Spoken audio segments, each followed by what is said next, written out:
So, as I'm following on from Men's Mental Health Week, I wanted to bring on a friend of mine who especially talks about money because I think that's really important when it comes to men's mental health. And I'll let him introduce himself. Thanks for having me, Nina. My name's Timeyin Akerele. I am co-host of the Making Money podcast, where we talk about all things finance related, how to make money, how to get a raise at work, how to invest in the stock market properly, crypto, bonds, all the useful stuff that they didn't teach us in school. And of course, my Instagram is T is Making Money, and our podcast is the Making Money podcast. Very casual, very chilled aspects talking about money. And I think a lot of people will learn so much from watching the podcast because I've watched it many a time and listened in the car. And, you do come across some things that you might not think of yourself. And also, it makes you feel better because not everybody knows what they're doing, do they? That's the thing. Most people don't know what they're doing. Even if they have loads of money, they have good jobs, doctors, lawyers. Lots of people don't know what to do and they just stick it in the bank. Younger generations tend to try and get rich quick. I've been guilty of that in the past, try and buy the next big crypto and get rich overnight.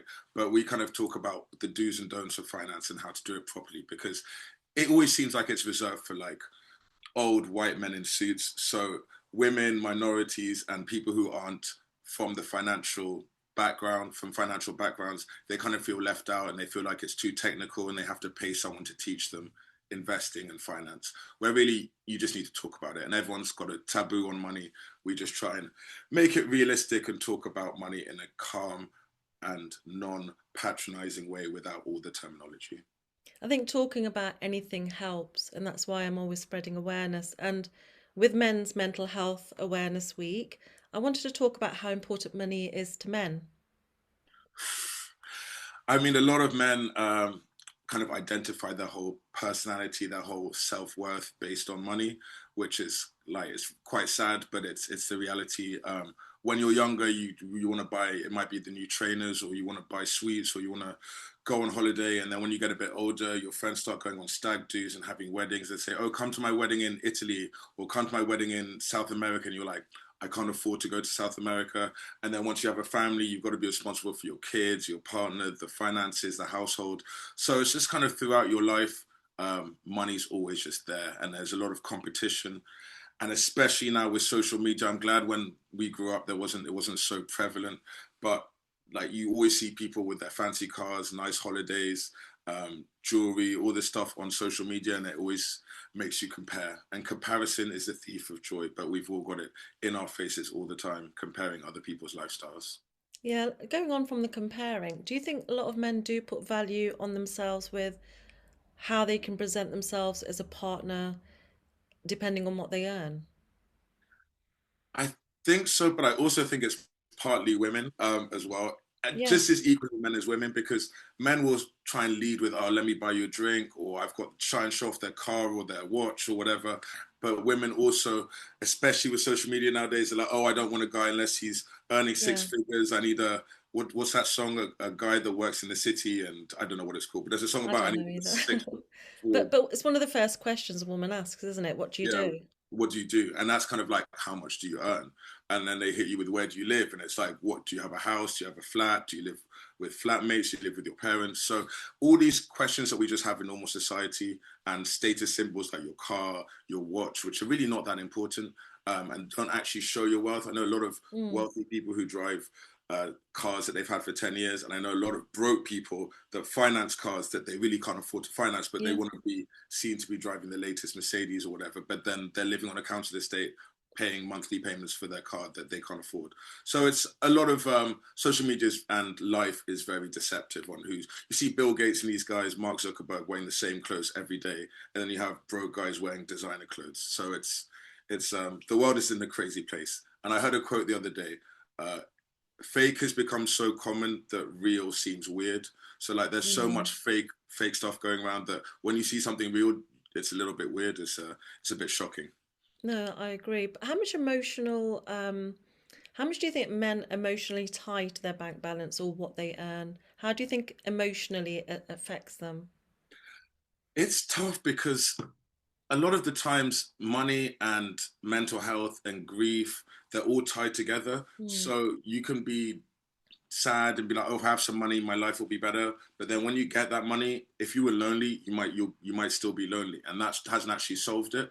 So a lot of the time, people think money will bring you happiness, and most of the time, you need to find out by getting the money that it doesn't bring you the happiness. But I Mm, know that like grief, especially, leads to a lot of financial hardship. So you might be depressed, you might have lost someone close to you, and then you turn to drinking, you turn to drugs, you turn to gambling. I've got friends who've done all three or mm, like variations of the three, and it just exacerbates the problem. So you start being sad, maybe loved ones passed away, and then you stop like paying your bills mm, because you're not, it's not your priority. You stop mm, turning up to work, or you start turning up late. You start drinking loads, and then you start turning up to work later, or you. I've had friends that sadly died in car crashes, but it wasn't that they wanted to kill themselves, but they were sad already, and then they turned to drinking, and then they did drink driving, and then next thing they're in a car crash and they've lost their life. So a lot of these things can snowball and make your life worse, or you go to debt, gambling problems, and it just makes it worse. So I think it's very tied in. that actually made my heart sink when you said that. How would you speak to somebody if they're listening right now and they're feeling quite desperate because they're struggling financially, they're struggling? What would you say to them? I would say that we're all struggling. No, I mean, I say a lot of people, especially in London, but just in the UK, it's hard times. A lot of people are struggling. Um, I say the most important thing is like debt, depression, money problems. We did an episode about it on the podcast about debt and like the shame that comes with it. Yeah. And people just don't want to talk to other people. We had a gambler on. He was thousands of pounds in debt, and he just kept on lying to everyone and borrowing more money. Mm, And that's what happens. One conversation can take off so much of the stress, but everyone feels the stigma. They're like, I'll let down my parents, I'll let down my friends, mm, I'll let down my siblings. So they just keep it to themselves. And that's what makes it worse. Whereas when you finally take that step and you talk to someone, it makes it so much easier. I had my only friend that actually committed suicide. Really like upset, it broke all of our hearts. But we're like, he was the happiest guy, and no one would have thought it was going to happen. yeah. We're like, bro, why didn't you just call me once and we could have talked about it? And I'm sure I could have talked you off the ledge. But it's like everything's cool. You see him in the pub on Friday, you're all having a great time, and then next thing on Monday, you find out on the weekend they took their life. So it's things like that. A conversation can really make all the difference for finance, for depression. Like, but guys, we grow up, just man up. Don't talk about it. Man up. Be macho. We grew up on like all of these guys like Chuck Norris, 50 Cent, Kobe Bryant, Arnold Schwarzenegger. These are all like very manly guys, and it's just like if you've got a problem, get your head down and get on with it. And I guess we need to talk more about what's going on and not have the stigma attached to it. I think there is great strength in speaking about things. I think it actually empowers you. And it's what you were saying a minute ago. The last person that I interviewed, his brother had taken his life and he was the life and soul of the party. Yeah. But I feel that often those people are not necessarily picked up by the family members or friendship circles because they think that person's always okay. But that person's always trying to make everyone else feel okay and they don't give themselves that time. So that's a huge, huge thing to look out for in your own groups.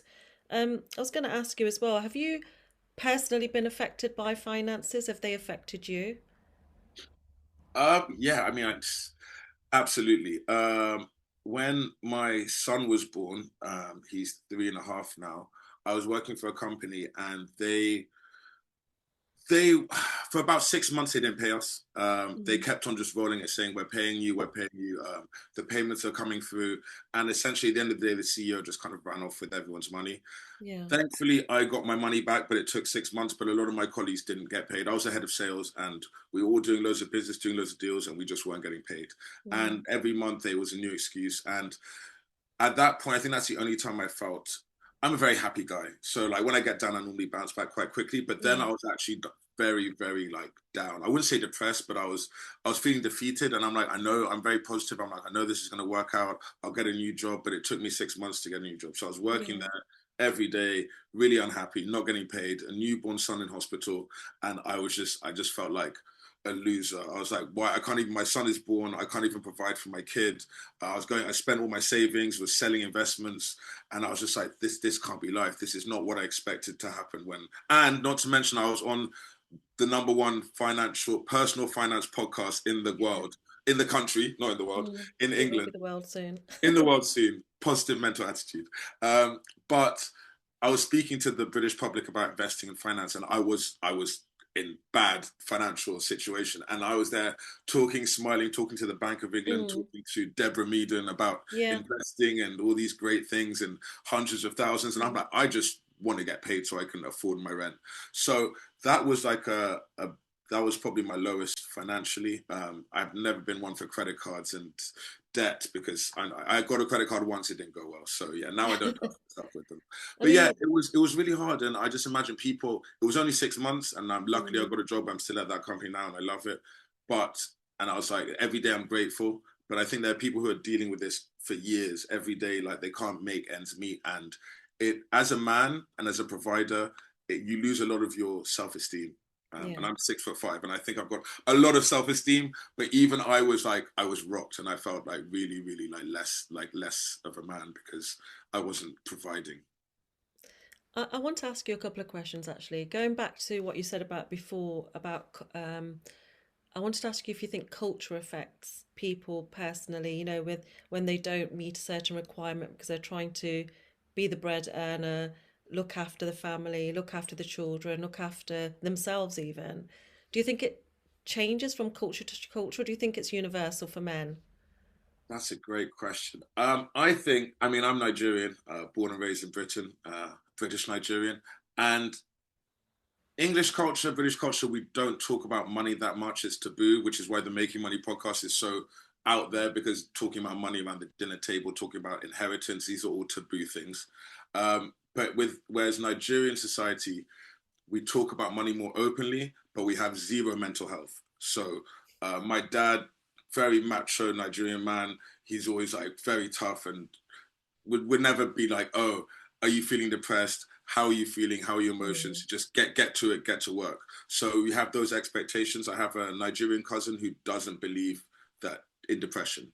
He says depression doesn't exist. I'm like, I'm pretty sure it does. He said, no, it mm, doesn't. If you're like in Africa, you've got no food and you're working and you're carrying water on your head and you have no money, you don't think you're depressed. You just get on with it because it's survival. He's like, depression is a luxury. And I'm like, I really don't think it is. But that's the kind of attitude that comes out of Africa. People like depression doesn't exist. It's a luxury. Get back to work. mm, And I think that's yeah, it makes you resilient, but it's also like it the other end of the spectrum. That's why you have people committing suicide and people not talking because they're like, I'm sad, but no one will accept if I bring up these issues that I'm dealing with. So I'll just keep it to myself. And I think that's generally quite equal around different cultures. Obviously, Africa, it might be a lot more prevalent that people don't believe in mental health, but generally, men from my generation, I think we're like, man up, get on with it. And so I think that's really so when I'm with my son, I try and think, okay, we've got to do better for the next generation. But at the same time, I don't want him to be sitting in his car on Instagram making videos, crying into the camera, mm. looking for sympathy, which is where I think a lot of people think it's gone too far overboard with the mental health and people are looking for sympathy and making social media content crying, set up the camera, getting the lighting right, and then bursting into tears on camera. Yeah. So that's where you lose a lot of people and they're like, this isn't genuine. It's But not I think authentic, yeah. there's a balance. You've got to. Yeah. I tell my son every day, I love you. Like, are you okay? But I also push him over onto like bean bags. And we wrestle because I want him to be tough. Mm, And quick story: the other day we went to the supermarket and he tripped and fell over, and the security guard's like, "You're a man, buddy." Like he just lay on the floor for a bit, and I'm like, "Buddy, get up. You're all right." And the security guard goes, "You're a man. When you fall down, you get up." And yeah, it's true, but it's also kind of toxic. Like if he's with his mother and he falls over, he might cry. But if he's with me, he kind of gets up, and that's it's good and bad at the same time. So you have to be aware that men think you've got to man up, but at the same time, it's okay to be like, "Do you want a hug? Are you okay?" So yeah. it's finding the balance. Definitely, I think balance is important. And from my culture, being South Asian, there is a stigma and there's a shame almost attached to it, and it almost affects the family's honor that if the son isn't with upholding a certain type of ability to provide and be this person that's seen by the outsiders. It's always what people think and say. So I think that does play part in the Nigerian culture as well, doesn't it? Yeah, and in Britain we've got keep a stiff upper lip and all of these things, and be manly, be stoic, don't show emotion, Mm, get on with it, keep on, carry on, all of these things. So it's I think it's definitely international, but yeah, in some yeah. cultures it's a lot more stigmatized if you show weakness or Well, vulnerability. being born in this country, we're sort of trapped sometimes between two cultures, so we try and find a happy medium. But do you think people born in this country talk about financial stress? Do you think it's a norm to say to a colleague at work, hey, you know what, I struggled getting in today because I haven't got enough money? Or do you think everyone keeps things to themselves? Keeps it to themselves. It's very taboo. We had someone from the city who was a banker, and he went to jail, lost it all, Mm. and he couldn't afford to get to Wandsworth from like North London, so he just walked. And I Wow. have friends who just would probably at that. I told my friend the other day, he's like, "Oh, why didn't he just jump the tube barriers?" And I'm like, "Well, maybe he didn't want to break the law." So, but he walked from North London all the way to Wandsworth because he Yeah, didn't it's have money. far. Got I there, know but Wandsworth. no one knew because he didn't let them know. Whereas he could have Mm. said to my friend, I'm broke, can you lend me a fiver?" But Yeah. then it's harder to say I'm so broke I need a fiver to get the tube. So a Why lot do of you us think would men rather. shut down in that way? It's like when you said you went on to the show and you were struggling, you had your own mental health issues. And when we say mental health issues, it's a worry. You've got your own stresses, own worries. There's no psychotic thing or anything, but it's just you're going through stuff. Yeah, And I think that women are more able to communicate with somebody when they're going through stuff. But men seem to really shut down. Why? Why is that? because it's you don't want to be seen as weak, I guess, and that's a very good point. I think it's all like protective. It's like a mirror wall we put up to Mm, protect ourselves. You always want to be macho. You always want to be seen as reliable. Because also, as a man, you feel like if this person can't, if it's a work colleague, for example, and I knew my work colleague was going through financial troubles, if you're in a team effort, people might think, oh, because they've got financial troubles, I don't really want to rely on them in this project because they can't even sort out their own life. Same with, they say sometimes if people are overweight, they don't get hired because you're like, oh, if they can't look after yeah. their own health, then how can they be trusted to run big projects? They're not Mm, responsible. It's all about discipline. And I think it's very unfair because, everything, people have different genetics, people are more open than others. But I think generally as a man, we don't want to show weakness. And we're also, I've worked in sales my whole life. We're so competitive. mm, Even if we're on the same team, we're all working for the same company, we're all trying to make money for the company. You want to be the top salesman, you want to be top of the leaderboard, you want to, if someone did 10 grand deal, you want to do a 20 grand deal. If someone, it's always competitive, and that's why we all like sports. We all like to compete. So, and from school, competing in sports and all these different teams and debating and arguing, we like to compete. So, showing weakness, I think we feel that people use it against us in the future. and do you now have somebody yourself that you can confine in? Is there somebody, or do you have a circle of people that you can talk to and not hold anything back? Would you like completely be open and say, you know what, I'm having a tough day today because X, Y, and Z? Absolutely not. And that's the worst thing because I know better, but I would still not confide in people. I Mm, just get on with it. I mean, I use the podcast sometimes as like a therapy session. yeah. Just kind of outwardly talk about things. I'm like, oh, I can't believe I just mentioned that on the podcast. So Mm, I guess for me, I've got a platform. We've got to talk for an hour, 50 minutes. We talk about a range of topics. We talk about gambling, bad investments, getting scammed, all these things. So the mm, first time I admitted I got scammed in crypto was on the podcast in front of yeah. thousands of people. The first time I talked about my money problems was last week on the podcast when we were recording, saying, "Oh yeah, Mm, by the way, when we started, I was broke, yeah, but I I was heard that talking to one. everyone about money, and like I was too Yeah. ashamed to tell everyone. Now it's no Mm, problem talking about it, but yeah. at the time, it's very hard to be vulnerable. Looking back, I personally, it's easy to say, oh, I lost a friend doing this. It was really heartbreaking. I got scammed doing this. It was horrible. Now I'm okay. But at the time, like the shame, I wouldn't want to tell anyone how I was really feeling. I wouldn't tell. I was embarrassed to say I got scammed in crypto because I worked in crypto at the time. Mm, But loads of people get scammed in crypto, yeah. and they said in the episode they said the smartest people are the ones who get scammed because you all think you're too smart and you understand things, and then we're the ones who get scammed. So, and then we don't report it to the police because we don't want to show that we've been taken advantage of or we've lost or we showed weakness. And so I guess it's the same with women. Like a huge amount of rape cases are not reported, Yeah. and they should be. But in the same way, when men have shame or they get scammed or something, we don't want to come forward because again, you show weakness and I actually think you did it the right way, vulnerability. if I'm being honest. I think you did it the perfect way because, like myself, you go through certain things, and if you are still in that suffering and you're trying to talk about it, it doesn't help anyone.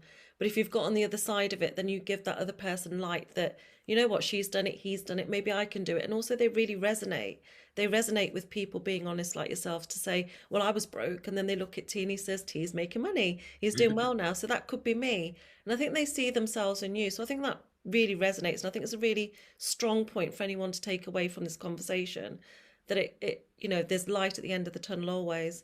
I mean, for the younger generation, you were saying, all these people sitting in cars making, well, there's a lot of new things going on, but I feel really bad for the younger generation because the art of communication's literally gone. They text each other, they hardly communicate. They can't converse and sit down and have a conversation without having their phone in their hands.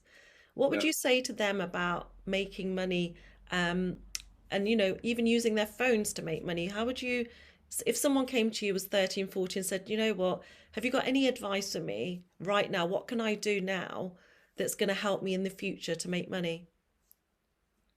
Financial education leads to financial freedom. Financial advisors are great when you're like 50 or 40 and you have loads of money, hundreds of thousands, you don't know what to do with it, you want to invest in the right way, and they'll charge a fee for that. But most people, and that's why we will get scared, because when you start investing, people are like, oh, my friend told me to buy this stock, my friend told me to buy this crypto. And then inevitably you're probably going to lose money because you're stock picking and crypto picking, which is high risk. And then you lose the money, you're like, oh, this is dangerous. I don't want to invest anymore. I just keep my money in the bank. I'll keep it under the mattress. And that's how, keep it in a cash ISA. And that's what the UK public do, because no one taught us how to do it properly. We're like, oh, I'll buy Netflix. And then you spend 5 grand on Netflix and then it goes down 20%. You're like, oh my God, I've just lost a grand. Mm, So people get scared away and they're like, I haven't been taught this. I don't understand the jargon. The best thing to do, watch the Making Money podcast, obviously, because we take out all the jargon, we make it very relatable. But the best thing to do is to really understand investing. And yeah. the thing about it is the easiest way, because we all have phones, smartphones, technology, you can download an app like Trading 212, very intuitive, very easy to use. And then you just pretty much invest in something diverse, like a global fund, rather than picking something very, very small and very volatile. So yeah, we did do a whole episode on getting started investing and investing in global funds, but you just basically need to do a little bit of financial education. It doesn't take long.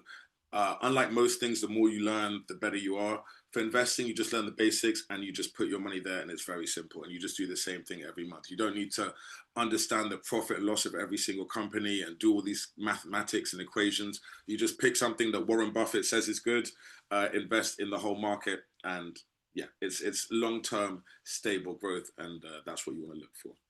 And I think it's like you said in one of your videos that, consistency is everything. You were doing your calisthenics and you were saying it's the same, it applies to the same in financial, whatever you're doing. Yeah, you start like when I started calisthenics, I was like, I'm too tall for to do muscle up and to do all these moves. But then I just did it every day in lockdown, and then within 6 months, I could do all the things that I thought I'd never be able to do. If you do a little bit of watch the Making Money podcast once a week, or you even watch one or two episodes, or it doesn't even have to be our podcast. Anyone who's a good YouTuber or good content creator that isn't trying to tell you to buy something random, something high risk, that you just learn the basics and then you just do the same thing every month, invest every month, and you'll see that it will grow and you'll learn more as you invest. But getting started is the most important bit, because No, once you definitely. start, you'll learn more and you'll be more interested in it. Even if you start with £10, it doesn't have to be a grand. You can start Mm. small, invest £1 every month, and you'll start to learn. No, I think what you said there is key. Getting started is everything, and people don't really understand how other people make money. But when I first started, I had my daughter, she was tiny. I was living on top of a shop in a rented accommodation, and somebody in the shop downstairs said he made easy money. And it was me asking him saying no to me then finding him and writing him a handwritten contract. Didn't have computers back in the days. And then him giving in to me because I'm persuasive. And then I ended up being a top salesperson, better than him selling mobile phones for Orange, to the point where they gave me my own shop, which led to me owning the shop, owning the property next door, and then developing and developing. But had I not put myself out there and not said, hey, what's going on? How do I do this? And not taken a chance, I wouldn't be where I am today. And I think a lot of people question themselves, they get in their own way. Things are not supposed to be perfect. I said this to T earlier. I love not being perfect, I love the imperfections of life. So don't self sabotage. Just go for it. If you've got an idea, somebody else is doing it somewhere else, so why are you not doing it as well? perfect is the enemy of good, or yeah, everyone aims for perfection and then they never get started. Like, oh, I'll post this video when it's perfect, and then they just don't post it. I've been guilty of that. So really, just post a video, start investing, and just yeah, and then you'll learn on the way. Yeah, you can make a mistake. That's why you start small. So if you lose £2, it's not going to affect your life. Don't start with 10 grand, your whole life savings, invest in something, and then Mm, when you lose it, you get upset. Start small and then learn on the way.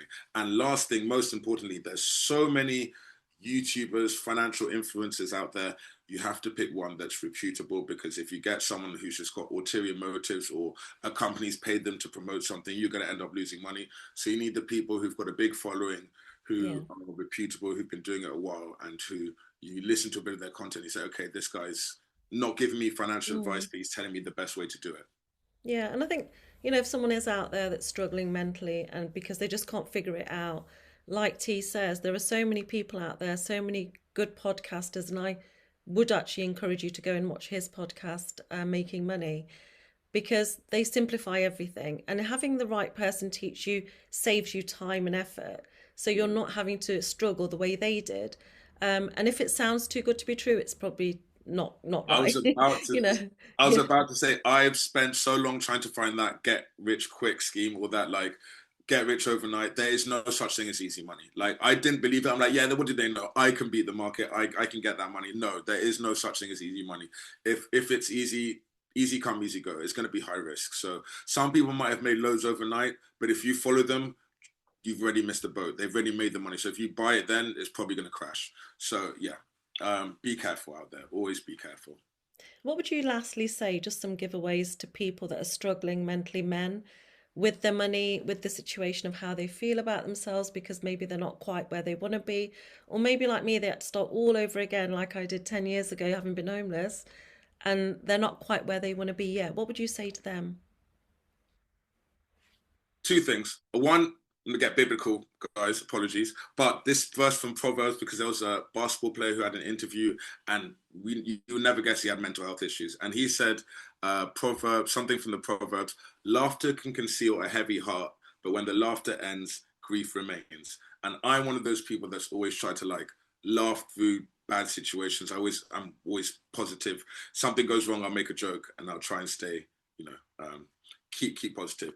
But then once the laughter dies down, you still got to deal with the issue. And I say the best way to do that, and also because you asked about what should men do if they're struggling right now, so many people are not where they want to be right now. So many people don't make their millions or make loads of money until later in life. So if you're 30, you're like, I don't have a house yet. I don't own my house. I haven't bought property. And I get people on the podcast who own like three, four, five houses. And I'm like, oh, I don't even own a flat. Um, it's tough out there, and everyone is behind. Our parents might have owned their houses by the age of 30. That's not really happening anymore. Like, the data shows that it's harder and harder to get on a property ladder.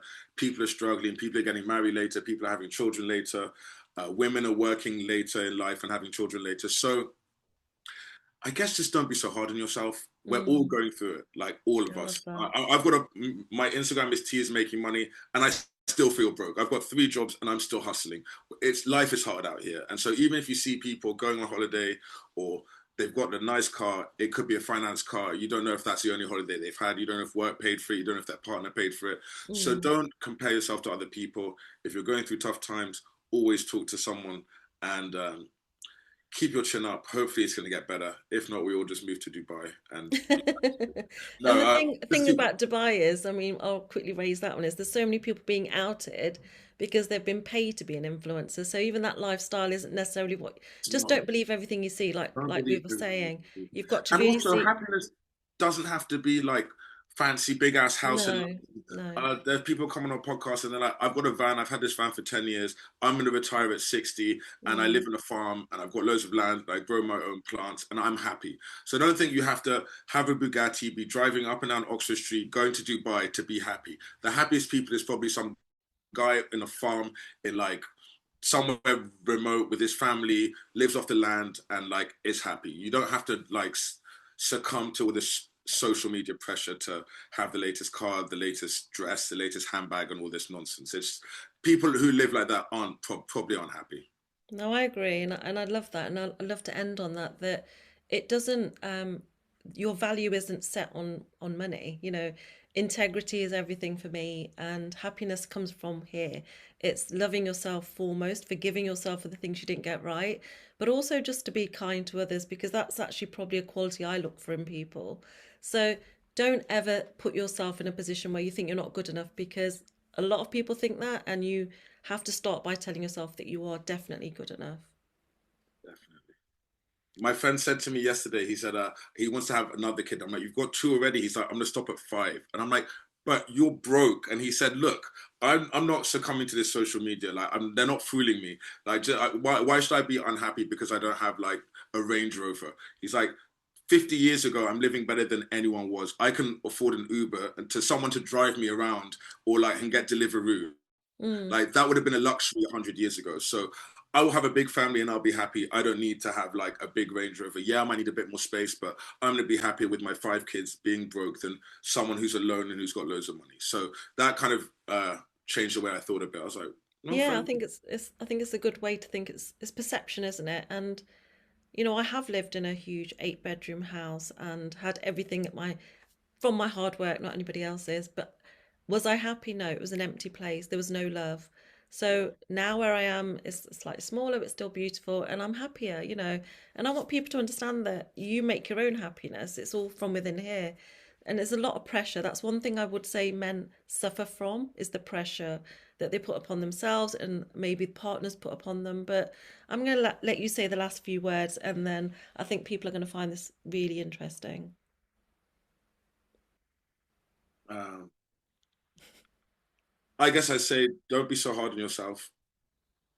Um, Stay positive, talk to people, and you can do it. And follow T is Making Money on Instagram and TikTok, and I'll definitely help you stay positive and learn more about finance.